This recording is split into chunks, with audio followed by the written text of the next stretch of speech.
The distress transmission drifted through interstellar darkness for nearly 3 weeks before it reached the listening arrays orbiting Earth. By the time technicians managed to reconstruct the fragmented signal, shattered by heavy jamming and cosmic interference, most analysts had already marked its origin as lost. The Repay worlds were presumed gone, another quiet extinction in a galaxy that rarely paused to mourn. Admiral Yuki Tanaka listened to the restored message alone.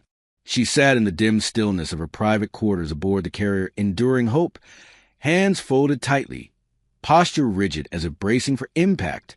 The recording crackled before stabilizing, revealing the voice of an elderly female, deliberate and calm, as though every word had been chosen with care. To those who still remember us, the voice began softly. This is Elder Soren of Ryle Prime. Tanaka felt her breath catch.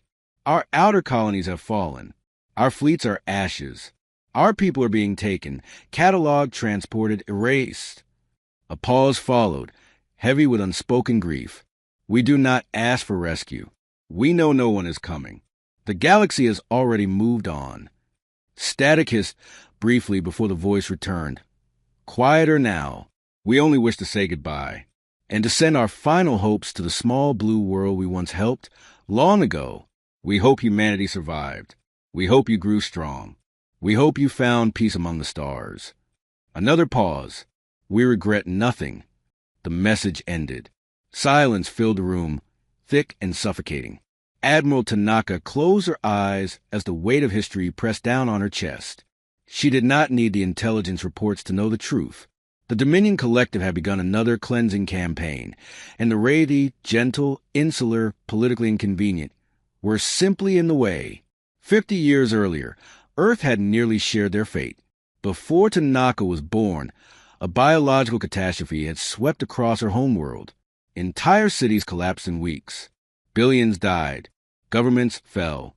The survivors burned their dead in mass pyres so vast they were visible from orbit. Humanity had screamed into the void for help, broadcasting pleas on every frequency known. No one answered. The Galactic Council declared Earth a contamination risk and sealed the system behind quarantine protocols. Humanity was labeled a failed species, tragic, unfortunate, and no longer worth the danger.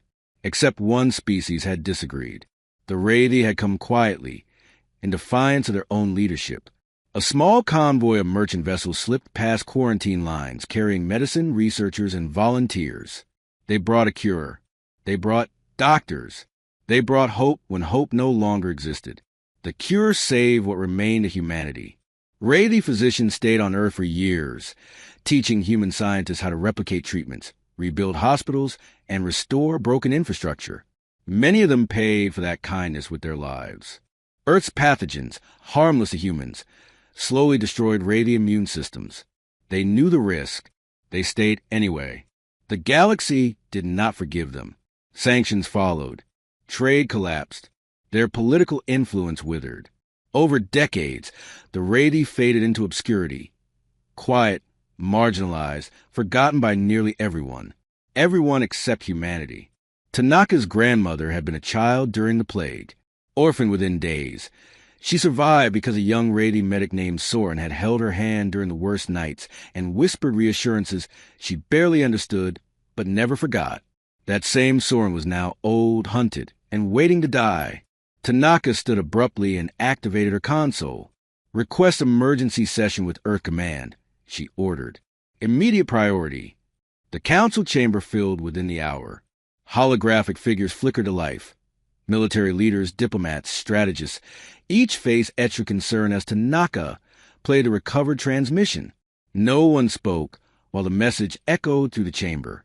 When it ended, she followed with intelligence projections, Dominion fleet movements, population displacement estimates, and a grim timeline. Ryle Prime will fall within 60 days, she concluded. Defense Minister Okafor exhaled slowly. The Dominion controls over 40 star systems. Even with our hidden expansion, we are not prepared for a war of the scale. I understand the risk, Tanaka replied evenly. Do you? Another counselor challenged. If we intervene and fail, we lose everything. Our fleet, our colonies, our future. And if we do nothing, Tanaka asked. The room fell silent. They saved us, she continued, voice steady but fierce. When Earth was dying and had nothing to offer, they broke their own laws to help strangers. They lost everything for it.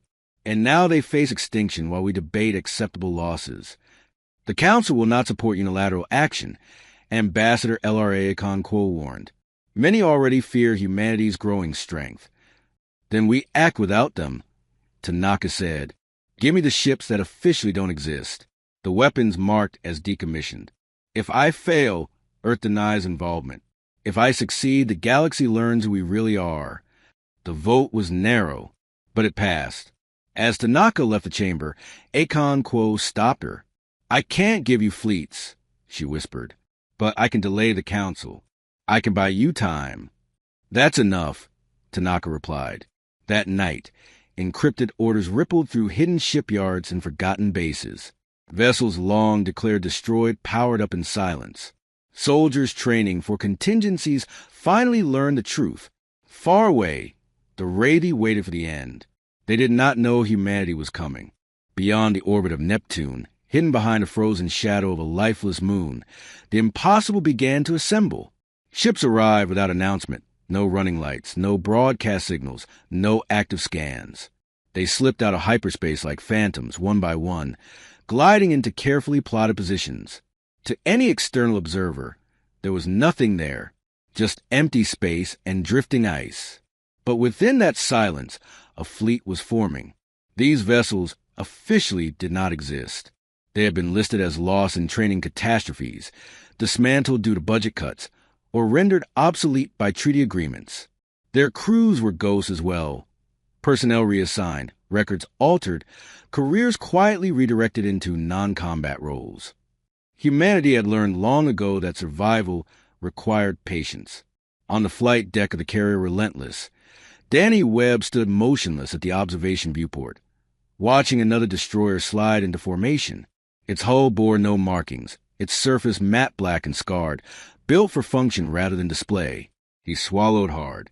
3 days earlier, he had believed he was enrolled in an advanced pilot development program. Challenging, secretive, but ultimately routine. Now he understood the truth. This was not training. This was preparation for a war humanity had been quietly planning for decades and praying it would never need to fight. Impressive, isn't it? Danny turned at the voice. Commander Rosa Mendez stood nearby, hands clasped behind her back. She was short, broad-shouldered, with steel-gray hair pulled tight and old combat scars tracing her knuckles. Her eyes never rested, constantly measuring angles and distances even while standing still. I didn't know we had this many ships, Danny admitted. No one did, Mendez replied. That was the point. She stepped closer to the viewport, gazing at the growing armada. Do you know why you're really here, Webb? The Raythi, he answered quickly. They helped us during plague. That's the simple reason, she said. Let me give you the real one. Mendez reached into her flight jacket and removed a worn photograph. It showed a strange, slender alien with pale skin and wide, dark eyes holding the hand of a human child. This is my grandmother, Mendez said quietly. The other one is Physician Toth, a Raythi medic. Danny leaned closer. He stayed on Earth for 6 years after plague, she continued. Worked every day, slept on hospital floors, taught our doctors everything he knew. Earth's bacteria were killing him slowly, but he never stopped. What happened to him? Danny asked, though he already suspected the answer. He died, Mendez said simply. He knew he would. He stayed anyway. She returned the photo to her pocket. The Raythi didn't ask if helping us was worth the cost. They didn't run calculations. They saw suffering and chose to act. Danny nodded slowly. And now, he said, we do the same. Mendez allowed herself a thin smile. Exactly. Across the hidden fleet, similar conversations unfolded. Veterans sat with younger soldiers, sharing stories passed down through families. Old letters, faded photographs, names that history had never recorded. The debt humanity owed was not abstract. It was personal. Without the Raythi, there would be no colonies, no fleets, no humanity among the stars at all. On the bridge of the Enduring Hope, Admiral Tanaka activated the fleet-wide channel. Her image appeared simultaneously on thousands of screens, hangars, engine rooms, barracks, cockpits. "You know why we are here," she began. Her voice was calm, steady, unshaken by the enormity of what she was about to ask. 50 years ago, the Raythi saved our species from extinction. They paid for that kindness with their future. Today, they face annihilation, and the galaxy looks away. She paused.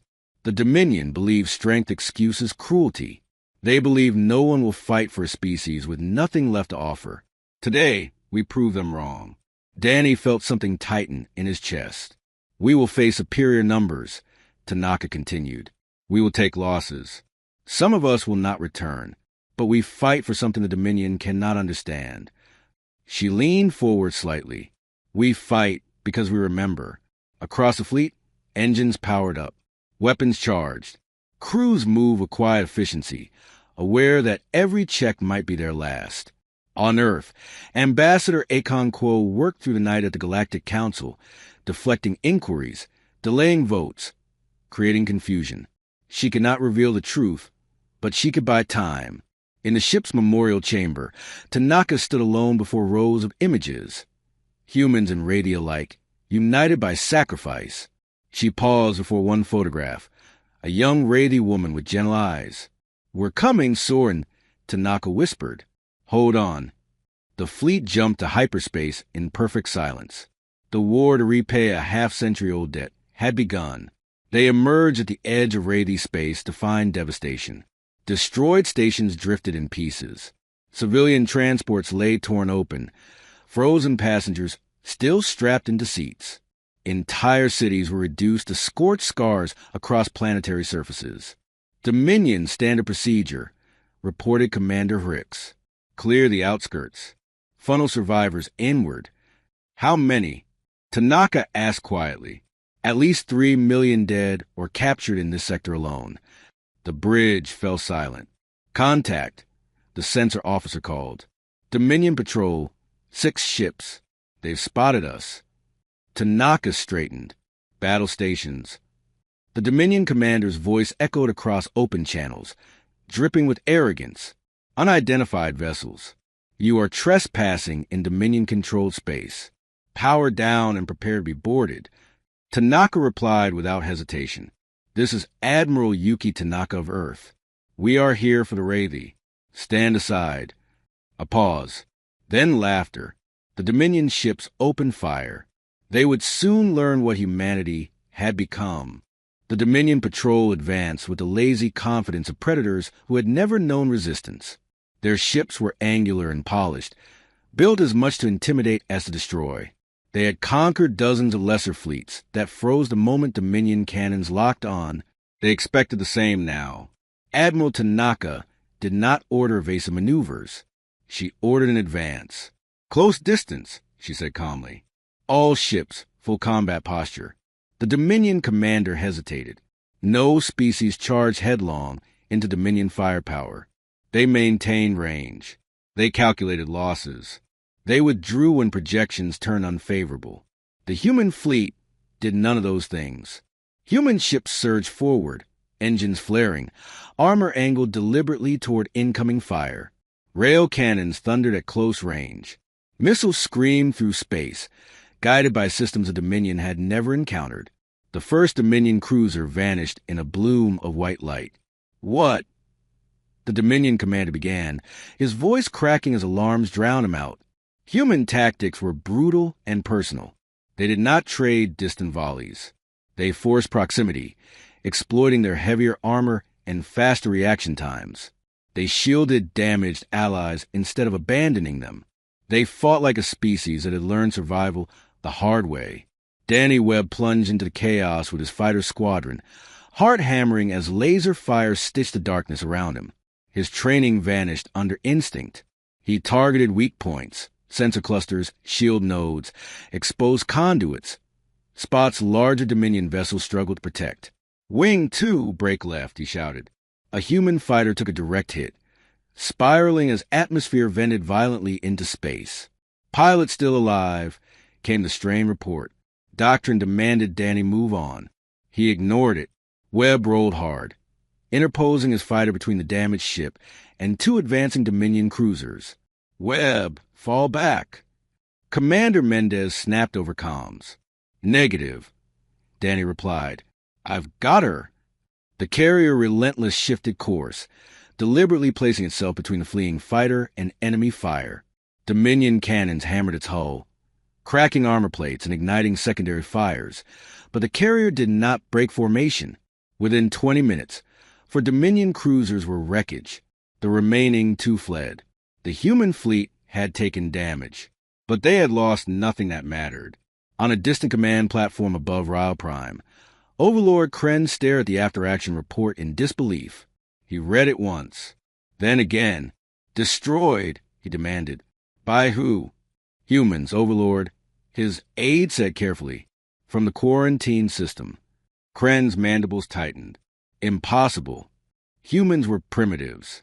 Disease-ridden survivors from a dead world. They were not supposed to possess fleets like this." "Find everything," Kren ordered. "Their history, their technology, their weaknesses." On Ryle Prime, whispers spread through refugee camps and underground shelters. Strange ships had appeared. Dominion patrols had been destroyed. Some said mercenaries had arrived. Others claimed spirits had returned to haunt the conquerors. Elder Soren listened from her dim shelter, too old to believe in miracles. The Dominion crushed all resistance. Whoever these strangers were, they would suffer the same fate. And yet, late at night, when pain kept her awake, she allowed herself to remember a frightened human child she had once comforted. A promise she had made in a hospital ward filled with death. Could that small species have grown strong enough to challenge an empire? She dismissed the thought, and still hope lingered. Overlord Kren did not hesitate. He pulled ships from 3 active campaigns. He stripped defenses from border worlds. He gathered an armada in the Vaughn Nebula, determined to erase this embarrassment. Intelligence reports confirmed the human fleet was damaged, isolated, far from resupply. They should retreat. One advisor said cautiously. Any rational force would. "They won't," Kren replied coldly. "And that will be their end." Admiral Tanaka knew the numbers. Outnumbered 5-1. Ship scarred. Crews exhausted. Retreat was logical. She refused. "Every hour we delay," she told her commanders, "more ready die." The fleet moved toward the nebula.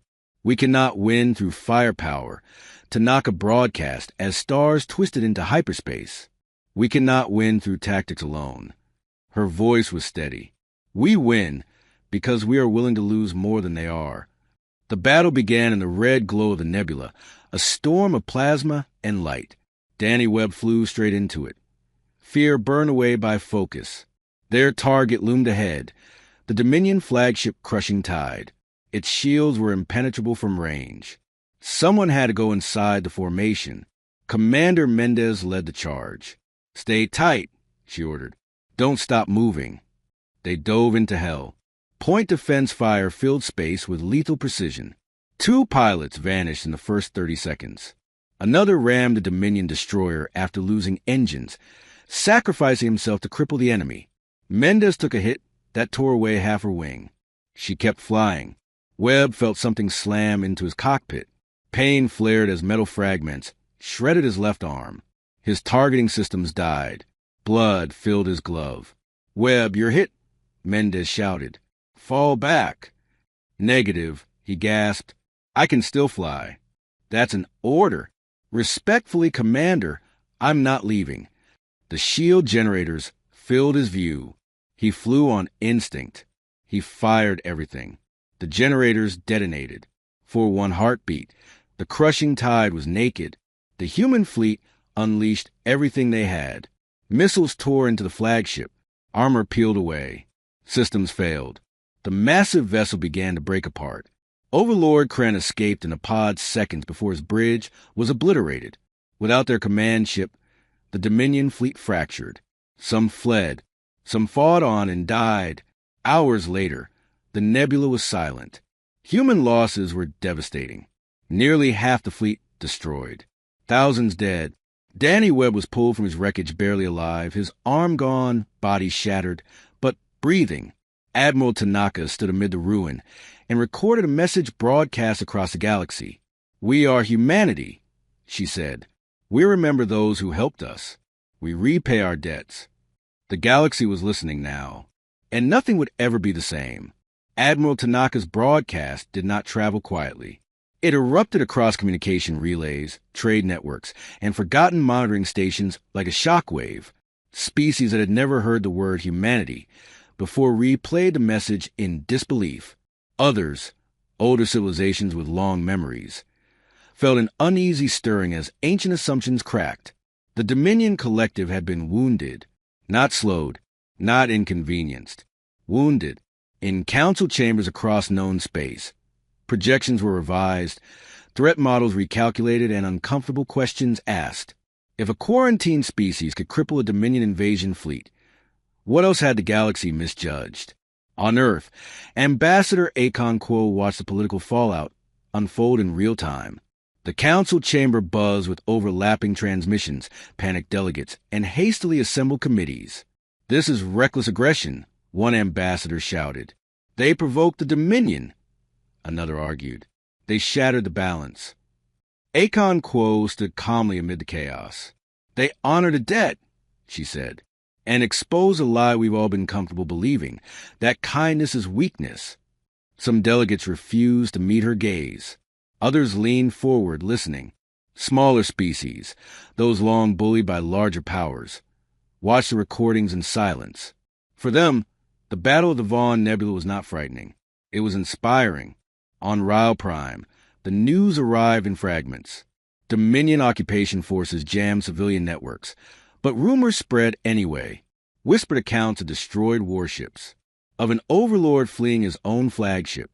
Hope, dangerous, fragile hope, returned. Elder Soren was escorted through underground corridors to a hidden communication chamber by resistance members who could barely contain their excitement. "They're real," one whispered. "The humans?" Soren said nothing. Her heart pounded painfully as she was seated before a flickering screen. Then the image stabilized. Admiral Yuki Tanaka appeared. For a moment, neither spoke. "Soren," Tanaka said softly, "you knew my grandmother." Soren's breath trembled. "Little Yuki," she whispered, "you are her blood." "She told me stories about you all my life," Tanaka replied. "About the hand you held, the promise you made." Soren's composure shattered. "We never expected this," she said. "What we did because it was right, not for repayment." "That is why we came," Tanaka answered. "Because you taught us that kindness should never be forgotten."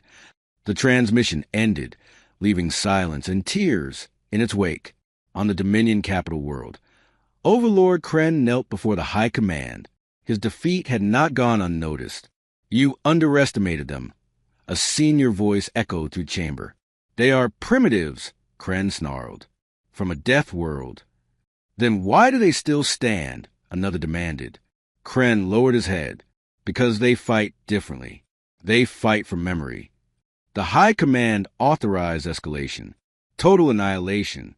Kren was given command of the largest armada he had ever seen. Ships pulled from every frontier.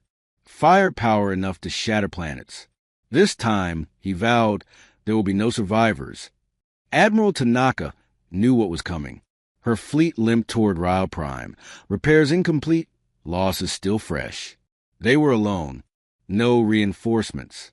No allies, at least none officially. "We cannot retreat," she told her commanders. "If we fall back now, the Wraithy die."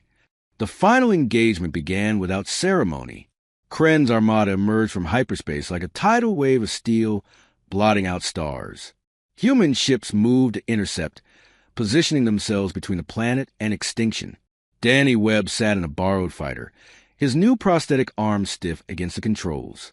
He ignored the pain. "If this is the end," he murmured, "I'll face it flying." "All ships," Tanaka ordered calmly. "Hold position." Kren sneered as he observed the human formation. They were not maneuvering, not retreating. "Destroy them," he commanded. But before the first Dominion cannon fired, Alarms erupted. New contacts appeared, dozens, then hundreds, emerging from hyperspace around the battlefield. Unarmed ships, civilian vessels, medical frigates, trade convoys, research ships, pilgrim transports. They formed a scattered, fragile line between the Dominion fleet and the humans. Kren stared in disbelief. An open broadcast activated. A Tyrellian captain spoke first. Years ago, a human ship gave us fuel when we were stranded. Today, we stand with them. A Vorthan merchant followed. They rescued our convoy from pirates. Asked nothing. We stand with humanity. Voice after voice joined. Small kindnesses remembered across decades. Kren's advisors ran projections in horror. If we fire, one said carefully, we unite the entire galaxy against us. For the first time in his career, Overlord Kren hesitated. Slowly, humiliatingly, the Dominion fleet withdrew. Rao Prime was saved. The war did not end that day, but the conquest did. Months later, the planet rebuilt. Human engineers worked alongside Rady survivors. Medical ships arrived from worlds that had never before dared to defy the Dominion. Trade resumed. Children laughed again. Danny Webb stayed. Training young Rady pilots felt more important than going home. Elder Soren sat in a garden grown from scorched soil, watching human and Rady children play together beneath the stars. The galaxy is watching us now, she said quietly. Tanaka nodded. Let it learn. Kindness had echoed across time, and it had changed everything. The Dominion withdrawal did not bring peace.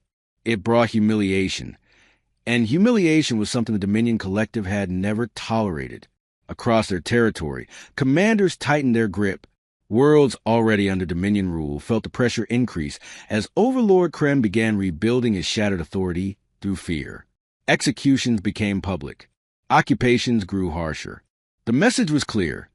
Defiance would be punished, whether by fleets or by cruelty. Kren had not lost his ambition.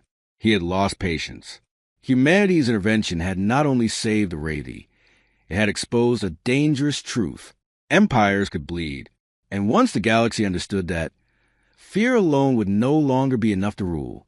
Kren intended to correct that mistake. In secret shipyards buried deep within Dominion space, new weapons were commissioned, not larger fleets, smarter ones. Faster strike groups designed to bypass human formations. Planetary suppression arrays meant to end resistance before it could grow. This time, Kren told his inner circle, we do not meet them head-on. We break what they protect. On Rao Prime, recovery continued under constant threat. Human and Rady engineers worked side by side, repairing power grids and restoring atmospheric processors. Medical teams treated wounds that were physical and others that ran far deeper. Entire generations had grown up under occupation. Trust did not return easily. Elder Soren spent her days walking the rebuilt districts, speaking with survivors, listening more than she spoke. Her presence mattered.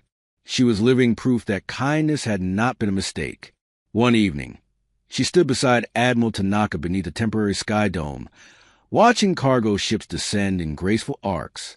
You have given us hope, Soren said softly. But hope is fragile. Tanaka nodded. So is fear.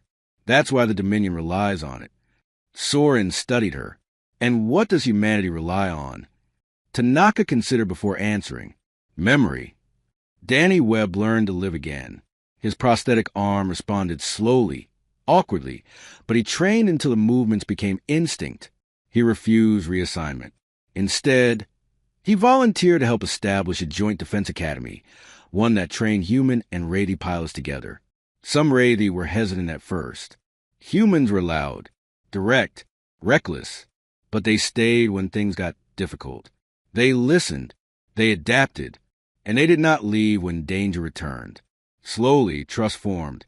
Far away, the Galactic Council struggled to regain control of a narrative that had slipped through its fingers.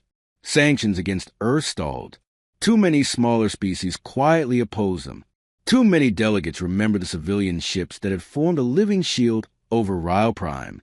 Ambassador Akon Quo used a hesitation masterfully. She did not argue loudly. She asked questions. How many of you have received help from humans? How many remember a ship that stopped when it didn't have to? The answers unsettled the chamber. Humanity was no longer a rumor. It was a presence. Kren's first counterstrike came without warning. A distant Rady resettlement world, lightly defended, far from human patrols, was targeted by a Dominion rapid assault group. The attack was swift and brutal. Cities were flattened before evacuation could begin. The message was unmistakable. You cannot protect everyone. The news reached Ryle Prime within hours. Silence filled the command center as casualty estimates appeared on the screen. Tanaka closed her eyes. "They're testing us," she said, "seeing how far we're willing to go." Soren placed a trembling hand on the table. "They want us to believe this alliance is a weakness." Tanaka looked at her. "Then we show them it's a strength." The human response was immediate, but measured instead of retaliation. Tanaka ordered evacuations of vulnerable worlds. Patrol routes were expanded. Civilian convoys received armed escorts. Every human ship was instructed to prioritize protection over pursuit. It confused the Dominion. They expected rage.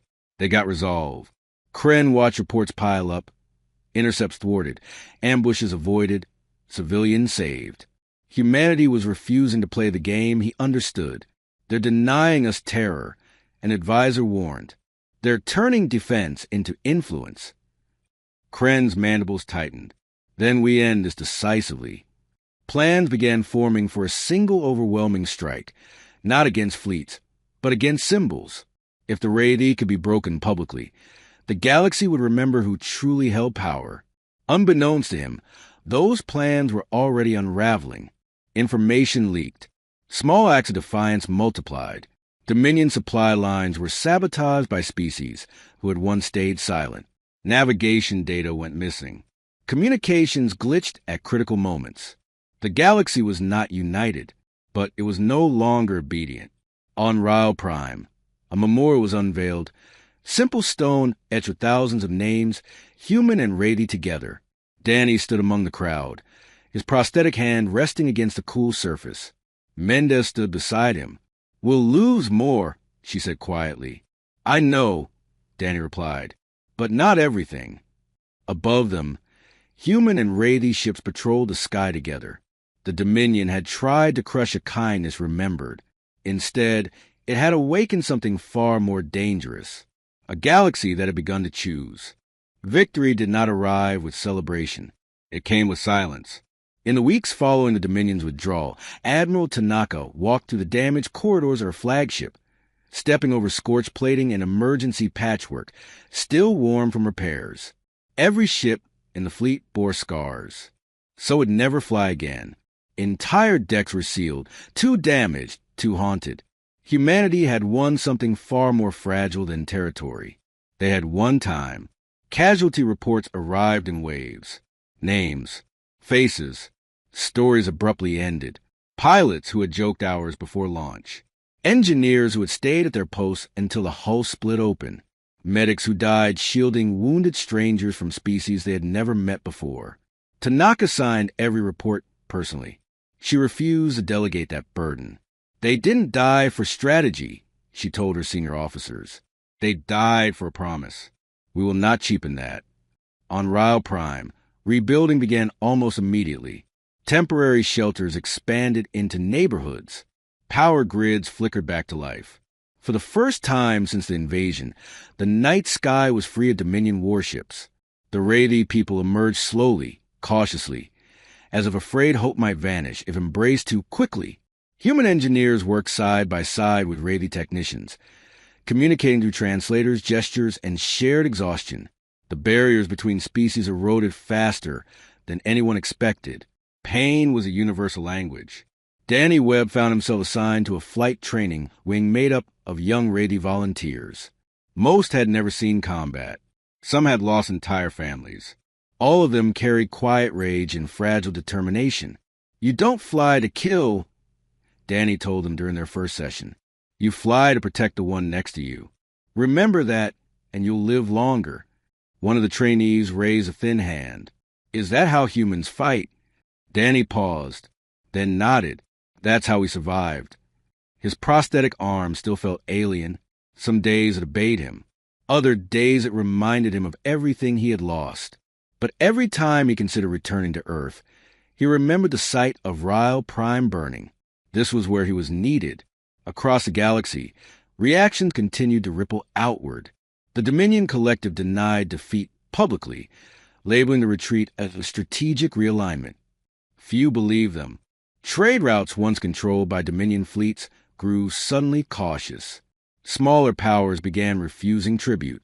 Border worlds whispered of independence. The idea had escaped containment.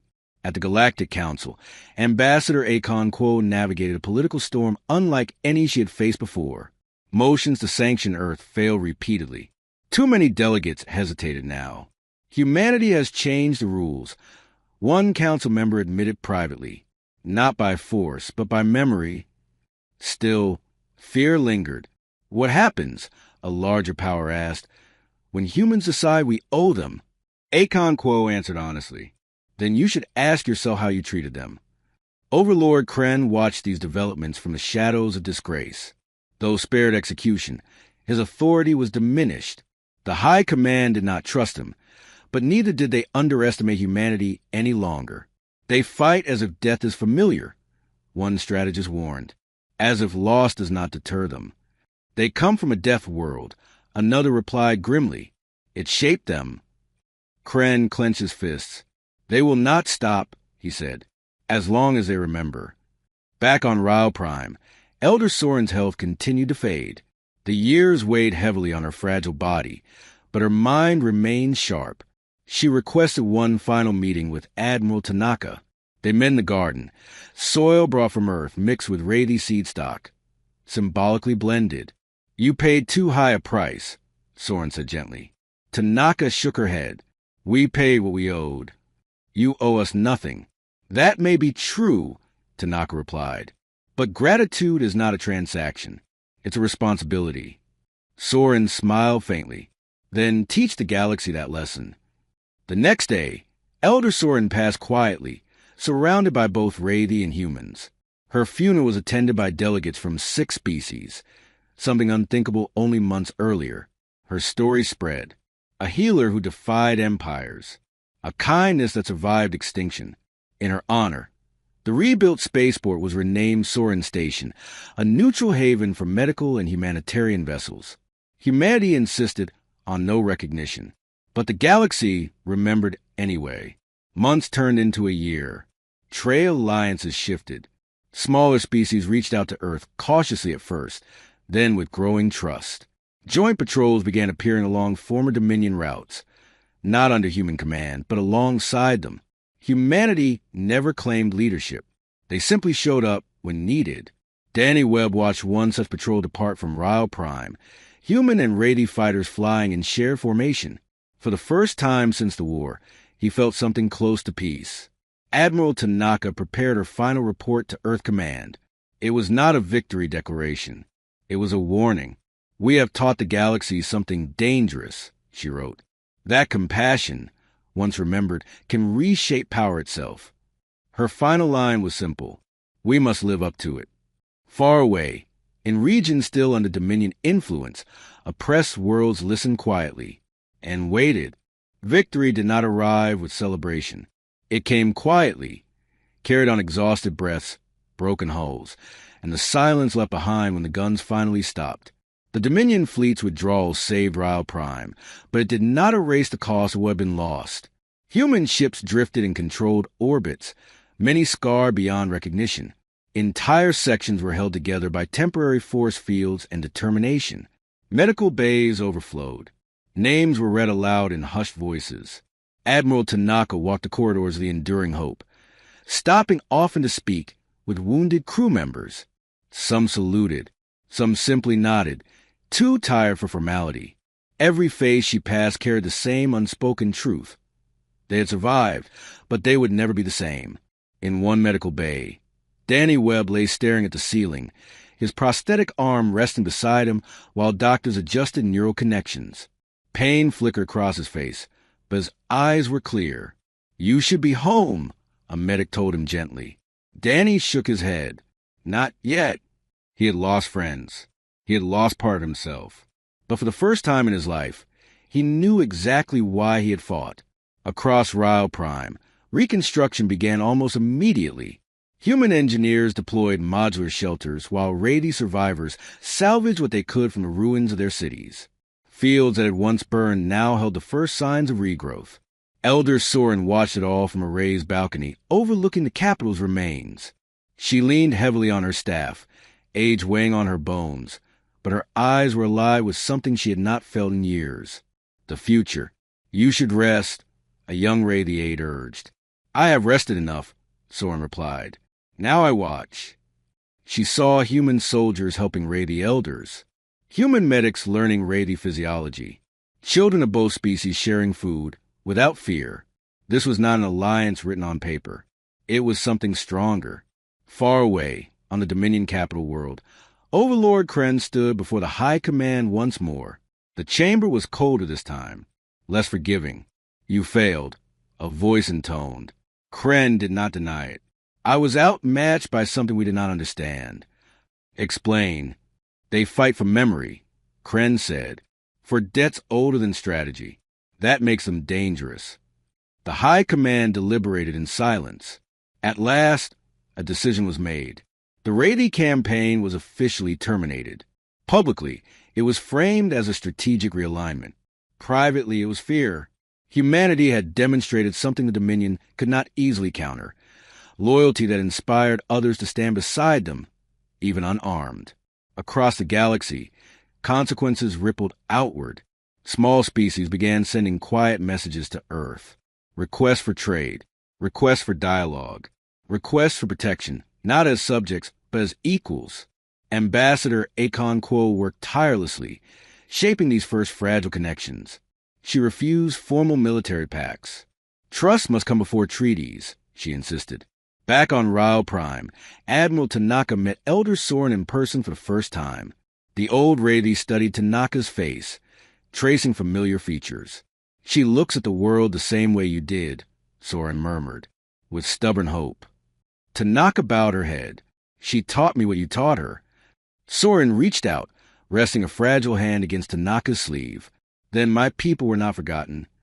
No, Tanaka said firmly, and they never will be. Weeks passed. The fleet repaired what it could.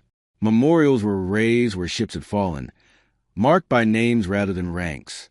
One evening, Danny Webb stood among them, helmet tucked under his arm.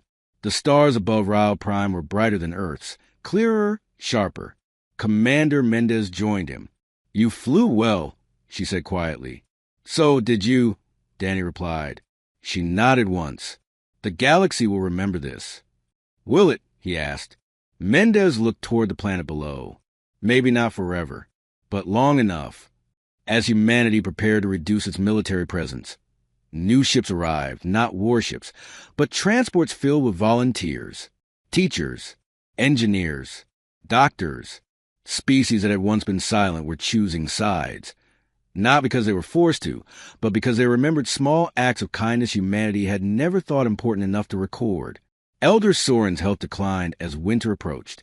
She spent her final days in the garden overlooking the rebuilt city, listening to children laugh. A human child approached her one afternoon, curious eyes wide. Why did you people help mine? The girl asked. Soren smiled gently. Because suffering should never be ignored. Will we always be friends? The child asked. Soren looked to the sky, where human and Rady patrol ships moved together. I believe so, she said softly, as long as someone remembers. When Soren passed, both species mourned her. Her memorial bore a simple inscription. She chose kindness. The universe answered. Far beyond Ryle Prime, humanity's message continued to echo, not as a threat, but as a promise. Help us when we fall, and we will never forget. Stand against our friends, and you will stand alone. The galaxy was learning, and humanity was no longer invisible.